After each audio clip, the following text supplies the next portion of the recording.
Bem-vindos de volta então aos vídeos sobre C# e o sistema de impressão e temos estado a ver então como desenhar todo o tipo de elementos. Vamos agora entrar aqui em alguns aspectos relacionados com a obtenção de informações sobre os dispositivos de impressão e neste caso eu vou mostrar aqui essencialmente duas propriedades, duas estruturas do tipo Rectangle que nos permitem obter informações sobre o tipo de folha que nós estamos a utilizar, ok? Neste caso, quando nós colocamos aqui o E ponto, reparem que existe aqui então uma lista relativamente extensa, aliás muito pouco extensa, de propriedades e métodos e temos aqui então o Graphics, que já tivemos a ocasião de estar a explorar de forma mais ou menos detalhada.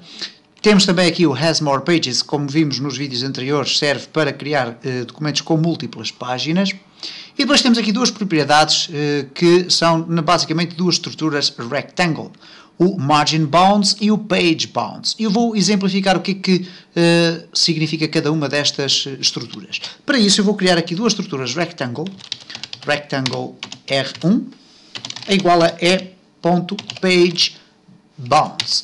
E o Page Bounds não é nada mais, nada menos do que a estrutura Rectangle que define as dimensões da minha página, ok? Da minha folha. Ainda não falámos aqui sobre a possibilidade de definirmos formatos de folhas específicos, isto é, escolhermos, por exemplo, se queremos o A4, o formato letter, etc., ou então definirmos um formato com o nosso próprio tamanho. Porventura, eventualmente, esse não é um tópico muito importante. No caso português, o formato A4 é o formato mais comum. No caso de outros países, certamente poderá existir um outro formato. Nós iremos aflorar esse aspecto. No entanto, neste momento o que nos interessa aqui ver é então para que serve este Page Bounds. O Page Bounds contém então os limites da folha e os limites da folha são medidos em pixels, ok? Então significa que nós, usando este Page Bounds, vamos ter então um Rectangle que nos vai retornar um valor de x igual a 0, y igual a 0, largura é igual à largura da folha e a altura também é igual à altura da folha. Depois temos um Rectangle R2 que vai ser aqui igual a E.Margin Bounds. Ora, a palavra bound significa genericamente fronteiras ou limites. Enquanto no primeiro R1 estamos a passar uma estrutura que contém os valores da página, neste segundo R2 estamos a passar apenas uma estrutura Rectangle que é definida pelas dimensões do espaço onde nós podemos desenhar ou onde iremos desenhar, considerando que, por defeito, o C# define uma margem para toda a folha. E eu vou utilizar estas duas estruturas para criar aqui uma visualização do que acontece, neste caso, na nossa folha, ok? Então, eu vou criar aqui dois métodos Fill Rectangle, ou executar duas funções Fill Rectangle, graphics.fill rectangle. E o primeiro retângulo que eu vou escolher, neste caso vou colocar primeiro o Solid Brush, ou o New Solid Brush Color.red, e depois vamos criar aqui o R1, ok? E portanto, este retângulo que ele vai fazer vai-me preencher a folha toda a vermelho, ok? Cá está então toda a minha folha preenchida a vermelho. E porquê que isto aconteceu? Simplesmente pelo facto de eu ter ido buscar então este valor Page Bounds, isto é, as dimensões completas da minha página, e ele automaticamente define o R1 como sendo o espaço total da página. Se eu agora fizer aqui o E.Graphics Fill Rectangle, mas desta vez colocar aqui, por exemplo, uma cor diferente, yellow, e colocar aqui o R2, o que nós vamos ter na prática então é a apresentação de dois retângulos. O retângulo exterior que preenche toda a folha a vermelho é o Page Bounds, e o retângulo interior é o Margin Bounds. Ora, como podem reparar, nós temos aqui uma margem relativamente, bem definida, algo, se calhar, superior àquilo que será necessário, que é uma margem que na prática tem 100 pixels a toda a volta. O que significa que se eu quiser obter informações sobre cada um dos retângulos, eu vou aqui colocar nesta última chaveta, vou pressionar a tecla F9, para que o código seja interrompido e eu possa analisar as estruturas R1 e R2. E reparem o que é que acontece quando eu clico em prever.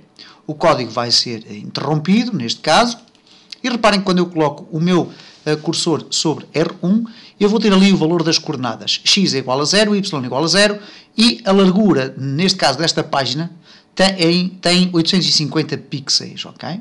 É a largura da página completa. E a altura 1100 pixels. Ora, o que acontece no R2? Facilmente podemos concluir isto. Se o X é igual a 100 e o Y é igual a 100, significa obviamente que a largura e a altura vão ter que ser reduzidas em 200 pixels de tamanho. Isto porquê? Porque a margem é contada a toda a volta da folha. E, portanto, estes valores podem ser utilizados como valores de referência para eu poder posicionar as minhas frases dentro da página. Por exemplo, se eu quiser utilizar o page bounds para centrar uma determinada frase ou uma determinada linha, eu posso fazer uma coisa tão interessante como isto. Vamos, por exemplo, desenhar aqui uma linha, pen, lápis, igual a new pen. Vamos colocar aqui new solid brush color.black. Ups.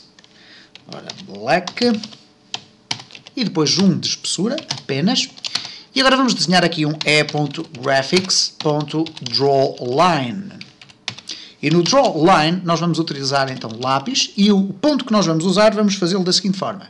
O primeiro ponto, que corresponde à coordenada do topo, eu vou desenhar uma linha vertical a meio da folha. Vai dividir a folha exatamente em duas partes iguais, neste caso na vertical. Então eu vou colocar new point e agora reparem, quais são as coordenadas que eu pretendo ir buscar? Bom, eu tenho aqui o R1 que contém a largura de toda a página, então eu vou colocar R1.width sobre 2, ok?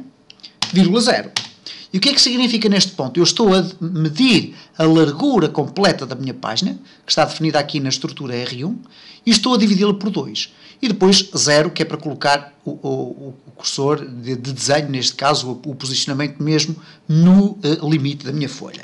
O segundo ponto será um new point de R1.width sobre 2, neste caso, se estou aqui a utilizar então uma linha vertical, o X vai ter o mesmo tamanho, e depois vou utilizar a mesma o R1.height, que é a altura total da minha página. E reparem então o que é que vai acontecer, se nada estiver errado, cá está então uma linha desenhada na vertical, dividindo a página a meio, e portanto esta é uma das utilidades que tem este tipo de estruturas que nós podemos obter a partir do argumento E.